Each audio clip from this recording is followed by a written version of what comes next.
black woman had just taken her seat in the priority section of a flight, a hard-earned reward after years of dedication and success. But, moments later, everything changed.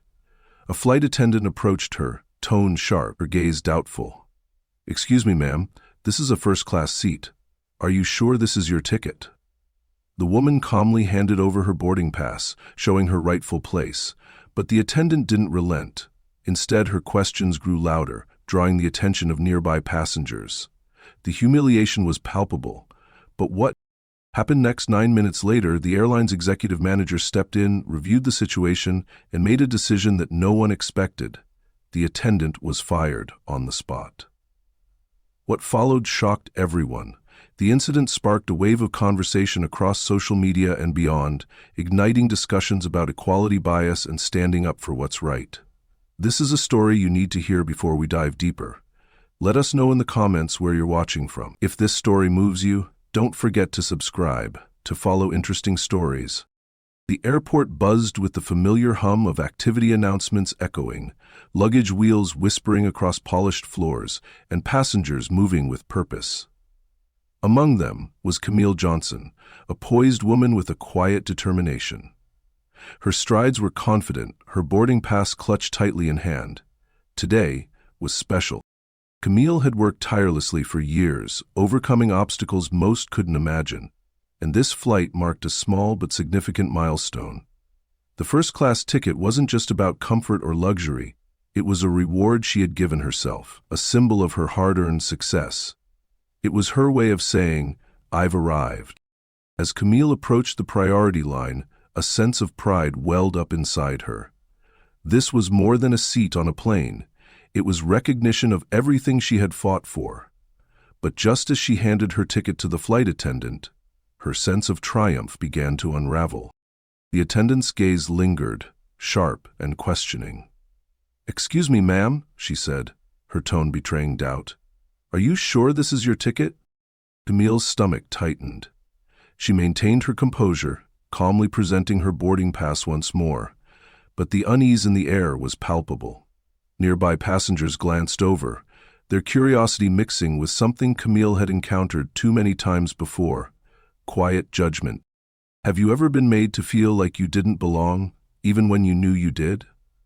That's the question Camille wrestled with as the confrontation unfolded. Her rightful place was being questioned, and the weight of that moment pressed against her, a reminder of the countless times she'd had to prove she was enough. Little did she know, this encounter would spark a chain of events that no one on that flight could have anticipated. Camille settled into her first-class seat, a small smile tugging at her lips. The wide plush seat was more than just a convenience. It was a reward for the sacrifices she had made, a quiet declaration of her success. She placed her carry-on bag neatly beneath the seat, savoring the calm before takeoff. But the moment didn't last. "Excuse me, ma'am," a voice cut through her thoughts. Camille looked up to see Patricia, a flight attendant, standing over her. There was something about Patricia's expression, tight-lipped, brows slightly furrowed, that sent a ripple of tension through Camille's chest. "This is a first-class seat," Patricia continued, her tone clipped. "Can I see your ticket, please?" Camille blinked but complied, handing over the crumpled boarding pass. "Of course," she said, her voice steady, her composure intact. She had been here before, in stores, at hotels, spaces where her right to belong was questioned without cause. Camille sensed that her right to belong was questioned without cause. She rose from her seat and went to the counter, slipping the pass closed. Patricia studied the ticket, her lips pressing into a thin line. "It's not scanning," she said loudly enough for the surrounding passengers to hear. Camille's stomach churned as she caught the flicker of glances from the seats nearby.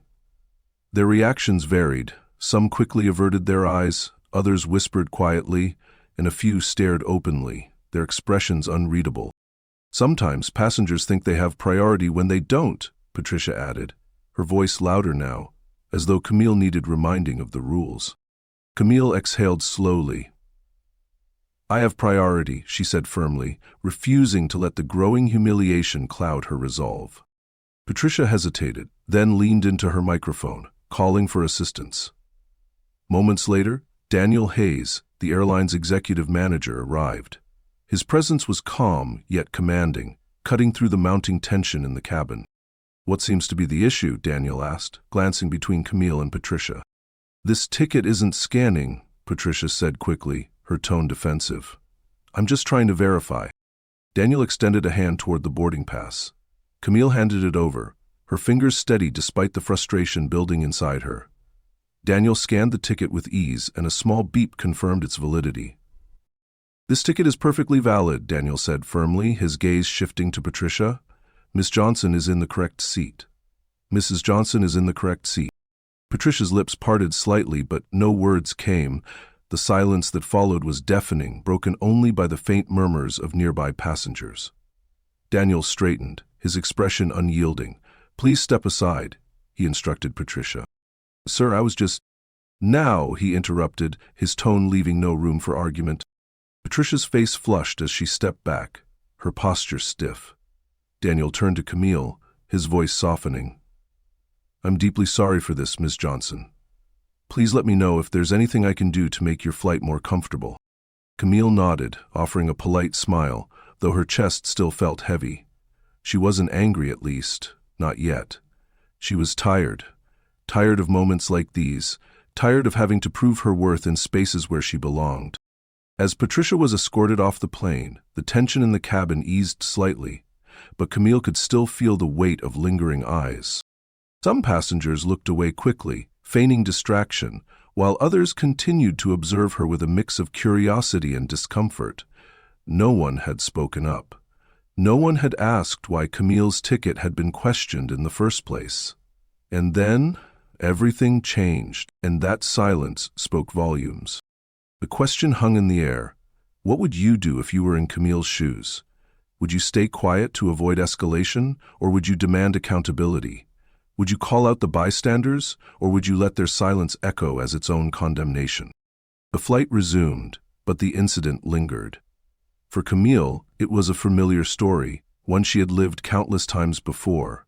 For the passengers, it was a moment they might forget by the time they reached baggage claim. But for the audience watching this story unfold, it's a moment that demands reflection. How often do we stay silent in the face of injustice? And what can we do to ensure that no one has to prove they belong in spaces they've rightfully earned? As Camille leaned back in her seat, the tension in the cabin lingered like an unspoken weight. The hum of the engines and the polite murmurs of passengers settling into their routines filled the air, but her thoughts were elsewhere. This wasn't just about one moment or one flight. It was about a lifetime of navigating spaces where she always had to prove she belonged. Her gaze shifted to the window, where clouds passed in soft, indifferent waves. The confrontation with Patricia had reignited memories she thought she had buried. Memories of walking into stores and noticing the sharp gaze of a clerk following her every move. Of stepping into luxury hotels and being asked, "Are you sure you're in the right place?" Of the subtle pause before a receptionist greeted her, as though recalibrating their assumptions about who she was. Each moment was small on its own, almost imperceptible to an outsider, but together they formed a pattern, a weight that Camille had carried for as long as she could remember. Sarah moved. She thought back to the time she was shopping for a watch, a gift to herself for a promotion she'd worked years to achieve. As she approached the counter, the clerk's smile faltered, their tone shifting to something cooler, more detached. "These are quite expensive," they'd said, as though warning her off. Camille had smiled politely, biting back the urge to say, "I know, that's why I'm here." As she emerged, or the time she checked into a hotel after a long business trip, the clerk had hesitated, scanning her reservation with an exaggerated air of scrutiny. "This room?" they had asked, as though it were a mistake. It wasn't until Camille presented her business card, with her title printed in bold, that their demeanor shifted. Too late to undo the sting of their doubt. It wasn't the words themselves that cut the deepest, but the implication behind them. The quiet disbelief that she, a black woman, could occupy spaces that were so often reserved for others. Camille had learned to navigate these moments with grace and composure, but that didn't mean they didn't hurt. She thought about how exhausting it was to constantly perform this balancing act, to stay calm, polite and firm, even as her very presence was questioned, to push back just enough to assert herself, but not so much that she became the problem. Her reflections turned to the broader picture. These weren't just isolated incidents. They were part of a larger system, one that placed people like her under a microscope, while others moved through life unquestioned. It wasn't just about the flight attendant or the store clerk. It was about the thousands of moments like this, the ones that chipped away at her sense of belonging. Camille wondered how many others carried the same weight. How many people had been made to feel small in spaces they had every right to occupy? How many had stayed silent, choosing to endure rather than confront?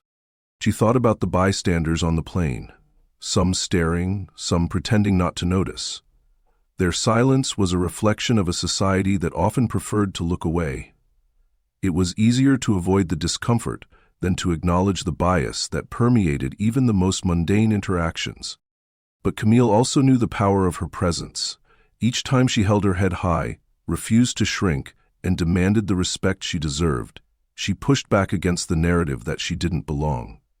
Her very existence in these spaces was an act of defiance, a reminder that she was not just a guest in someone else's world, but a rightful participant. She hoped that sharing her story might help others see what she saw, that these small, seemingly innocuous moments were part of something much larger, that microaggressions were not just isolated inconveniences, but symptoms of a deeper problem, a problem that required all of us to confront and dismantle together. As the plane continued its journey, Camille closed her eyes, not to sleep, but to reflect. She knew the weight of her experiences wouldn't disappear, but she also knew she wasn't alone.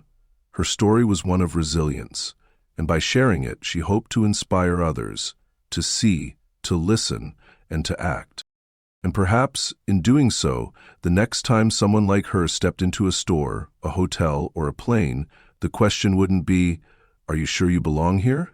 Instead, it would be, "How can we make you feel welcome?" And Sarah would say, Camille adjusted herself in her seat, smoothing the fabric of her blouse and taking a steadying breath. The tension from her earlier encounter with Patricia hadn't entirely dissipated, but she refused to let it consume her. The faint hum of the plane's engines filled the cabin, mingling with the soft murmurs of passengers settling into their routines. But Camille felt the weight of lingering stares, each one a silent reminder that she was being observed. She straightened her posture and turned her attention to the book she had brought, its pages a refuge from the discomfort around her. Her movements were deliberate, a quiet declaration, "I belong here, and I refuse to shrink." "Oh heavens," Marjorie said, turning pale. "I hope no one saw me." Across the aisle, the men from row 14 whispered among themselves, their voices low, but not low enough.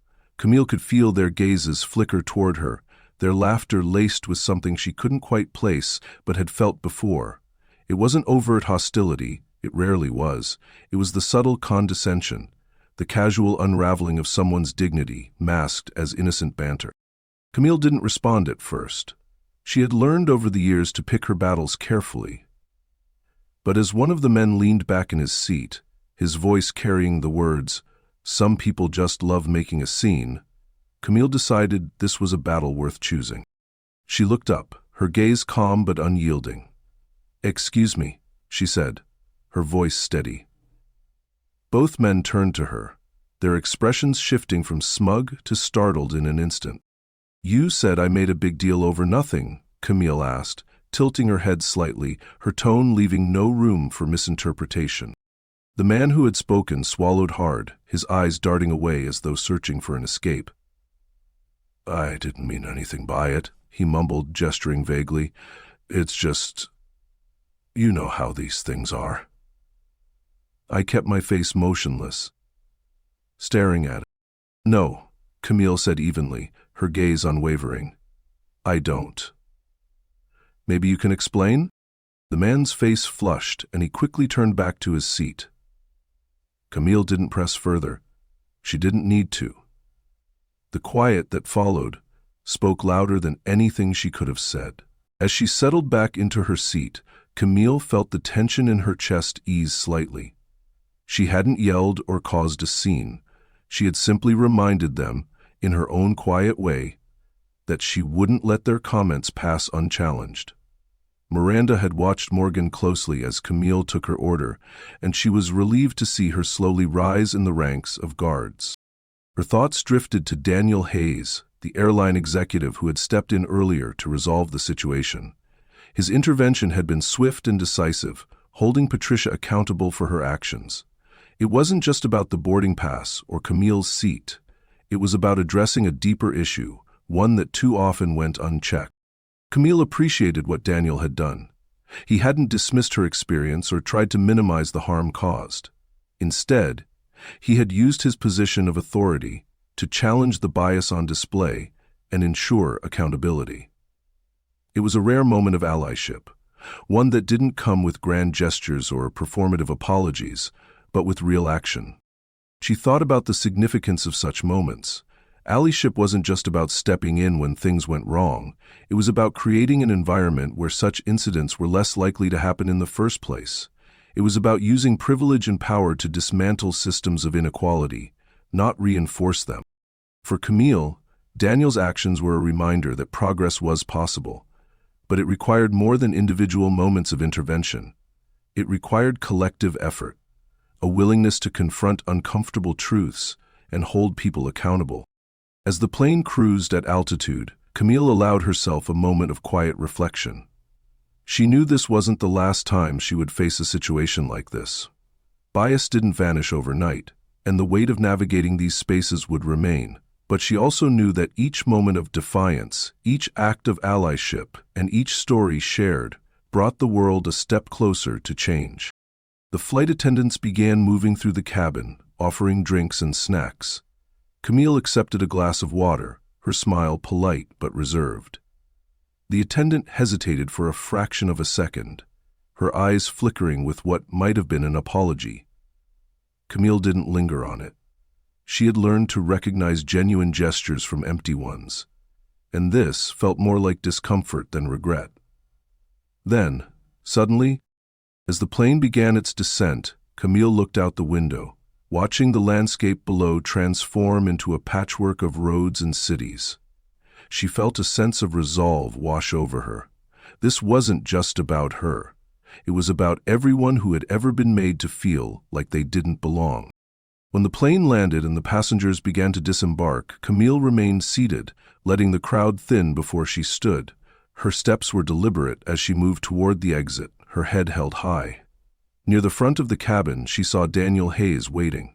He met her gaze with a nod, his presence a quiet acknowledgement of the battle she had fought. As Camille stepped onto the jet bridge, the cool air wrapped around her like a shield. The weight of the day lingered, but so did her determination. She had faced prejudice, as she had so many times before, and once again, she had refused to let it define her. Camille knew the journey ahead wouldn't be easy, but she also knew that her quiet defiance, combined with the actions of allies like Daniel, could spark the kind of change the world so desperately needed. One flight, one seat, one moment at a time. The plane came to a gentle halt, the hum of the engines fading as passengers began unbuckling their seatbelts and reaching for their belongings. Camille sat still, her hands resting on the armrests, letting the rush of movement around her pass. She wasn't in a hurry. She had spent too much of her life rushing to prove herself, to justify her place. This time she would move at her own pace.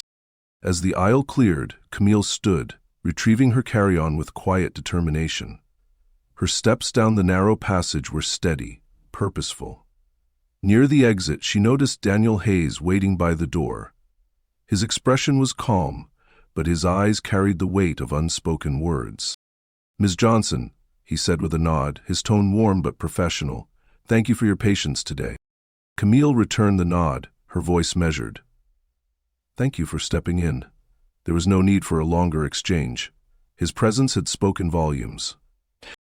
As she stepped onto the jet bridge, the cool air washed over her, offering a moment of reprieve. But the weight in her chest didn't entirely lift. She knew it wouldn't. Not yet. Experiences like this didn't simply fade. They left marks, reminders of the battles she had fought, and the ones yet to come. Walking through the terminal, Camille reflected on what had just unfolded. This wasn't the first time she had faced scrutiny and doubt in spaces where she belonged. It likely wouldn't be the last. These moments left her tired, yes, but they also fueled her resilience. With every confrontation, every microaggression, she had learned to stand taller, to let her presence be an act of defiance against a world that so often tried to shrink her. She thought of the passengers who had sat silently during the encounter, their eyes darting away, their lips sealed. Their silence had spoken louder than words, a complicity that felt almost as heavy as the scrutiny she faced. But she also thought of Daniel Hayes, who had used his authority to address the injustice. His actions weren't perfect, and they didn't erase what had happened, but they mattered. The second day of the trial, they were a step toward accountability. The truth was, change required more than one person stepping up in the moment. It required everyone, bystanders, colleagues, strangers, to reflect on their biases and confront the ways they perpetuated inequality, intentionally or not. Camille hoped her story would inspire others to act, to see these moments not as isolated incidents, but as reflections of deeper systemic issues. As she approached baggage claim, Camille felt the stares again, soft, lingering, curious. This time she met them with a steady gaze, unflinching. She had earned her place, and she refused to let anyone make her feel otherwise. She put her hands on her hips to show them what she meant. "I'm your girlfriend," she repeated, turning around. The carousel whirred to life, and Camille spotted her suitcase gliding toward her. She reached for it with a firm grip, her actions deliberate. As she walked toward the exit, the city lights beyond the glass doors beckoned, their glow a quiet reminder of the world she was stepping back into. A world that wasn't always fair, but one she was determined to navigate on her own terms. Before she disappeared into the crowd, Camille paused, letting her thoughts settle. She knew that sharing her story wasn't just about recounting the details of what had happened. It was about sparking a conversation. How do we stand up for what's right in the face of subtle injustice? It's not always easy. It takes courage to speak out, to challenge biases, and to support those who are marginalized. But each small action contributes to a larger movement. Each moment of allyship can be a spark that ignites change. As viewers of this story, it's not enough to simply feel moved or outraged. Camille's experience is a call to action. It's a reminder to reflect on the roles we all play in perpetuating or dismantling injustice. Are we the silent bystander, the one who questions someone's legitimacy without cause, or are we the ally who steps in even when it's uncomfortable? We invite you to join this conversation. Share your thoughts in the comments. How do we create a world where no one has to prove they belong? And if this story resonated with you, consider sharing it with others, because real change starts with awareness, and awareness begins with stories like Camille's. As Camille stepped out into the cool evening air, she felt the weight of the day still lingering. But alongside it was something else, a quiet determination. She would continue to move forward, one step, one story, one act of defiance at a time, and with each step, she hoped, the world might inch closer to a place where everyone, regardless of who they are, could feel they belonged.